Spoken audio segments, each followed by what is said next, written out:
This is a good whiskey. This like you can just tell the difference by smelling it. This is the Balvenie after 14 years of hitting the gym.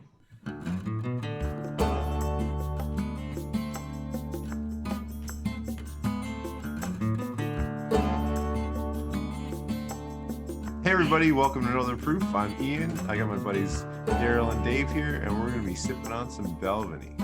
How's it going? I'm Dave. Looking forward to trying Balvenie for the first time. And you can find us on YouTube, Apple Podcasts, Spotify Podcasts, and Google Podcasts at Northern Proof. Give us a follow. Yes, so today we have some Balvenie Peated 14, which is a bottle that I've had for a long time. So I decided to throw some samples at my friends here, and we're going to give it a go. Let's see. Balvenie Peated 14. I like that I said I'm trying to Balvenie for the first time, but I've been saying that about almost every whiskey you guys have given me because I've been having a lot of firsts, but I've been enjoying a lot of whiskeys, and this is fun. And a little flashback to an earlier episode where we talked about how you got me back into peated whiskeys, Ian. I think you bought this one a few years ago when we went to Rochester, and I told you I would probably never enjoy sipping on that whiskey because it's peated. Yep. Believe that's what I said in the parking lot when you showed me what you purchased. I think so. I think you said, why would you ruin Balvenie with peat or something along those lines? Is but Balvenie not always peated? That may have been it. So I believe when I bought this at the time, Balvenie was doing peated runs once a year. I believe they call it the Peat Week. Now this isn't that. This is duty free or whatever the term is. Release. We got it at the border between Canada and the States. So it's a 700 ml triple cask version of the peated stuff. I believe it's done at the same time during the Peat Week though. The Peat Week is fairly sought after for Scotch fans, especially peated Scotch fans, because Balvenie does some good stuff in general. They have the 12-year, the regular double cask, and then they have the Caribbean cask, the 14. Yeah, so I always have the 12-year-old double wood and the 14-year-old Caribbean cask sitting on my shelf. That's what they are, yeah. So I actually don't care too much for the double wood and the Caribbean cask. They're just not my favorite style of whiskey. It's a lighter Highland style. I believe it's Highland. Good whiskey. I can appreciate the craft and the quality from them, but it just doesn't hit my taste buds. So I bought this one and brought it home. Love the bottle. It's got this like blue shade to it. I'm not sure if all of them do, but it's got this like blue gray shade to the bottle, and it's just really nice. I'm excited even when it's going to be cashed. I think I'm going to have it around in case I want to display it or something, or make an infinity bottle or something like that out of it. So but I was almost like, do I keep this bottle? I don't like Balvenie at all. And then one random day, I think I was probably playing video games. I'm like, screw it, let's crack a bottle. Grabbed it, poured it, and I was like, my goodness, what is this whiskey? Because when you smell it, you just get quality, and then you get this peat that I've never smelt before. It's kind of a different kind of peat. I'm not sure. Do you notice that it's not that heavy Isla peat? Yeah, I'd say it's got like a little bit more of a sweetness to it. Definitely got a great nose to it. There's a lot of complexity to it. A lot of those flavors that you're saying, I'm definitely getting that sherry cast out of it, like that smell of that sweetness, but like almost like I don't know, it's like a floral, fruity texture to it, but I'm also getting some of those like caramel notes with it as well. A little like vanilla with it. So it smells really, really complex, which I like in a good nosing. When did Dave become like the best one of us doing this stuff? Because easy on the best one. He just like showed us up with all those tasting notes. I also get cotton candy and Jolly Rancher. I think he's decided to eat soft dinners before we do any of our recordings. He's learned from our mistakes. Like, I think you've had Taco Bell before one of our tastings. I went hard on sushi and wasabi and couldn't taste a thing. Mm. I think this one,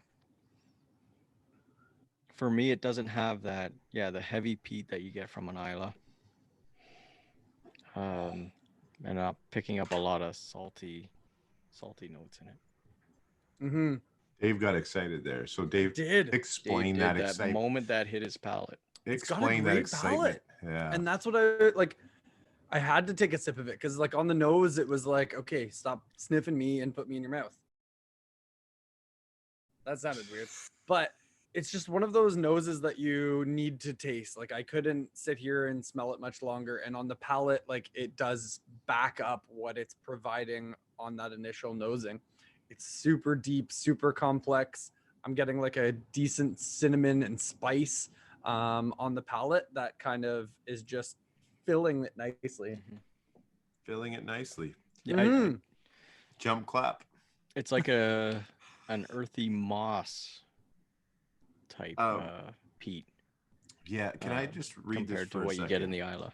Because Dave, I'm impressed with you. It says, before the 1960s, the Balvenie distillery, we used much more peat to dry our malt than we do today. The spirit has been made from heavily peated barley, aged for 14 years in the three most traditional cask types: first fill bourbon, refill bourbon, and sherry. The resulting whiskey is smoky, sweet with a cinnamon spiciness, Dave. Cinnamon spiciness. I didn't Well even done. Google it, I To a promise. T. Oh, no, but that's great. And then it leaves you with that solid, smoky finish. So I think that's what I'm really enjoying about it is you're getting like almost floral on the nose, then cinnamon on the palate, and then the solid peat finish that hangs around and has some legs to it. It's a treat on the nose. Yeah, it's at 48.3%. So Just invite you right in. we have some good Mm. proof there. Yeah. Like it's got enough to back it up almost. So I think we reviewed the Johnny Walker a little earlier in our whiskey journey together, and we said that it's at 40%, and you can just see the separation between the two. This one's got that filler almost that holds up to everything, and yeah, really balanced, really nice. I'm very happy with it.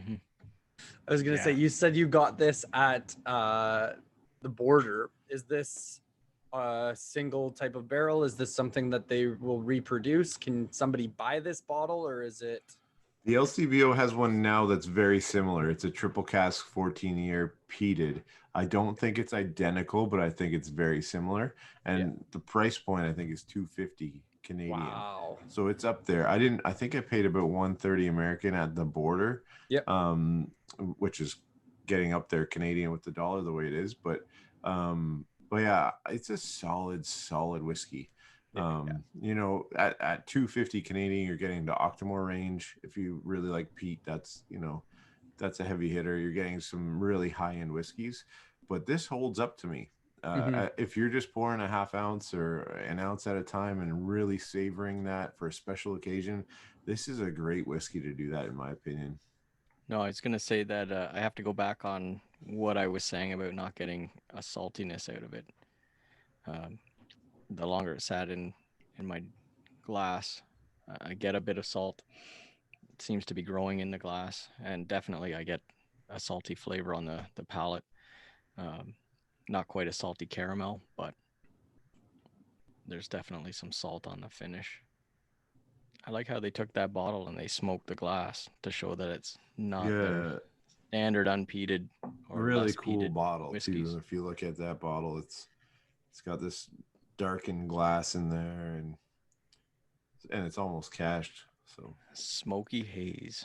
yeah, really nice. Love really it. nice presentation. Balvenie does a great job at that, and great whiskey inside it. I don't know if I'd pay $250 for it again or pay that much for it again. I think I would try it at a bar at this price, but I do recommend giving it a go because it's such a pleasant whiskey. I mean, I would say that it's one of those, like, if I got a big raise or if I got a big bonus, it might be one of those bottles I would go to be like, you know what? I'm splurging. I'm buying it. Let's do this. This is something like, cheers to the accomplishment you just got, because this is a whiskey that complements that kind of an experience. Yeah, it's almost refined. Yeah. Like it's in a class of its own a little bit. And I say that really skeptical because I don't like Balvenie normally. And I don't like Scotch normally. Like there has to be a special Scotch for me to like it. And this hits that mark. So for me to say that it's pretty darn good whiskey. Like I really like it. So yeah. I've been enjoying the jumping back and forth through different types, like going through some ryes, and like just I'm really starting to see the differences between everything, between a rye, a bourbon, a Scotch, and being able to distinguish what those different types of tastes are. And I'm loving that aspect of this, because I don't think there's one that I necessarily like more than the other. They all bring a different element that I love. Like that rye, like that spicy rye bread, the nose on it's just crazy complex. Then you've got the Scotch, which has that nice peated, like I like a peated Scotch, to be more honest. I don't think I like a non-peated Scotch from when I did my advent calendar that was Scotches. Yeah, I noticed for sure. that the non-peated ones I didn't like as much. So a peated Scotch, I love the smoky complexity of that. And then a bourbon with those caramel vanillas, the sweeter notes within it, but then that char that you get from a good bourbon, and the proof from a good bourbon. Like I'm starting to just love all those different aspects of each one and what they bring to the game. Kind of like us. We all bring something different to the game, and I love us all equally. Oh, here we go. Mm. I'll be the mellow Scotch. Dave is the high proof bourbon. Is there a drink, Darryl, that you lean to? Are you more of a rye, Scotch, bourbon? You know, it's a great question, because I've been recently leaning towards bourbon, but I go through phases where I went through a Canadian whiskey phase and I drank that quite a bit. Then I went through bourbon, and now I'm kind of on a rye kick right now. And I'm going to circle around back to, I guess, probably the last week I've poured more peated Scotch than I have in the 6 months before. I don't know if that's because we're in the winter months and rye and just hits you and warms you up a little bit more inside, and then Scotch just brings you back to those the peated Scotches bring me back to those summer campfires.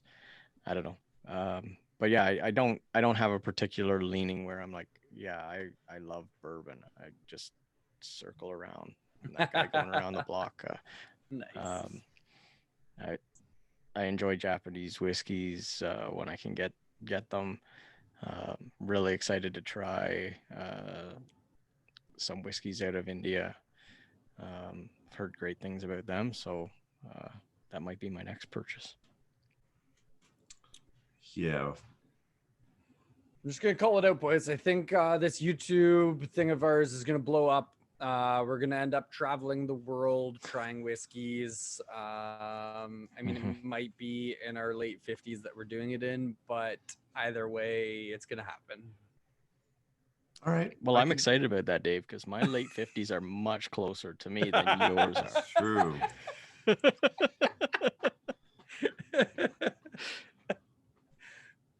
Well, it's not so far away from me. I'm ready to do it. Think about that. That'd be a great show idea. Just traveling the world, trying different whiskeys. Like Anthony Bourdain. Yeah. Yeah. But the whiskey version? Sign me up. I'm sure a lot of people are trying to get signed up for that. Yeah. It's so funny, actually, when you start thinking about careers. I was thinking about it because of Darryl did it was a Jack Daniels tasting with another group of people the other day, and he had posted about the rep, and I went onto the rep's page and was looking at it, and there's just like, that's the dude's career. Like, how did he become that as like a career path? This guy is just doing whiskey tastings, and whiskey is his career. I'm like, I love what I do, but Where was I'm my starting guidance to counselor? question things. Yeah, well, Whiskey Sith is on his way. He is. We'll see. That could But be the yeah, second career path. It's so interesting, like Free time. and learning how complex the whiskeys are and how much goes into them, and the tastings, just the marketing behind them. Like each company, like they put so much into everything they're putting out. So might have to drop a resume. I think we got another aspect of it all. I love the Dave's Dave's going gonna drop to a little He's all bongo in. solo. Dave's going full Matthew McConaughey here. We should be drinking Long Branch right now. I think we have another aspect of that though, Dave. I think we have the community side. Yeah. Right. So, which is being saturated right now in a good way. We have a lot of YouTube channels that are doing live shows and streaming live and doing all this stuff, which maybe one day we'll give a shot to.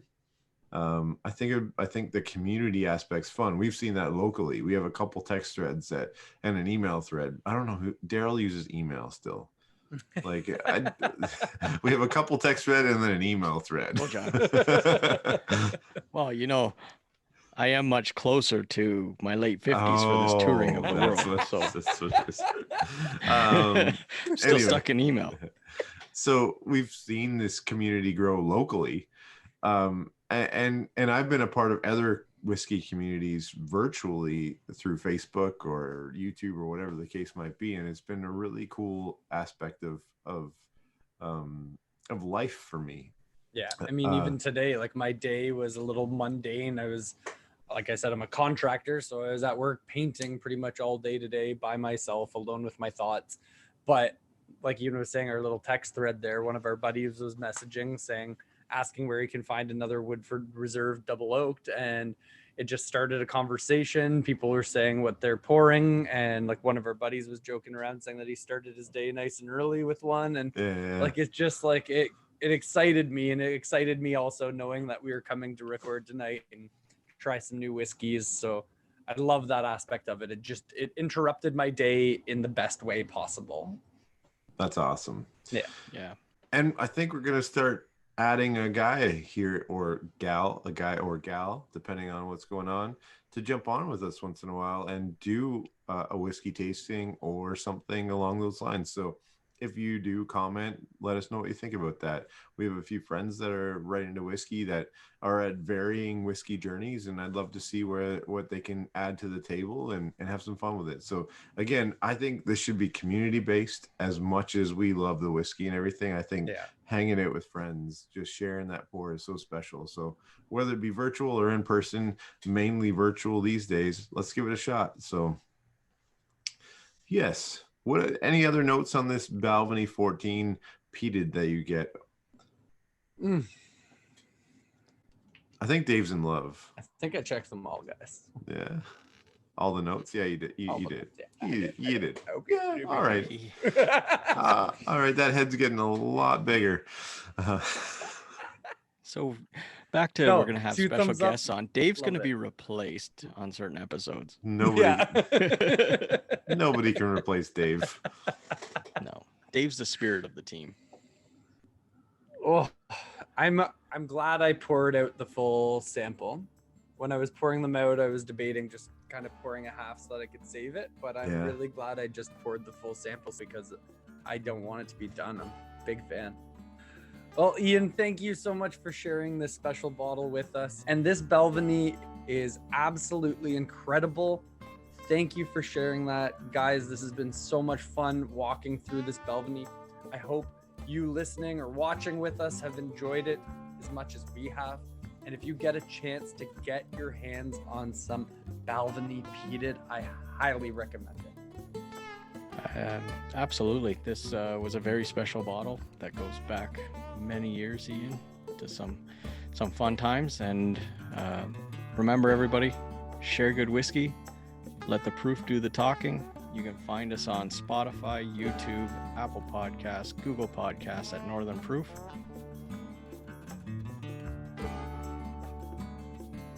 Cheers, everyone. Thanks again, Ian. Cheers. Make sure you hit those like and subscribe buttons. Boom, boom, boom, boom.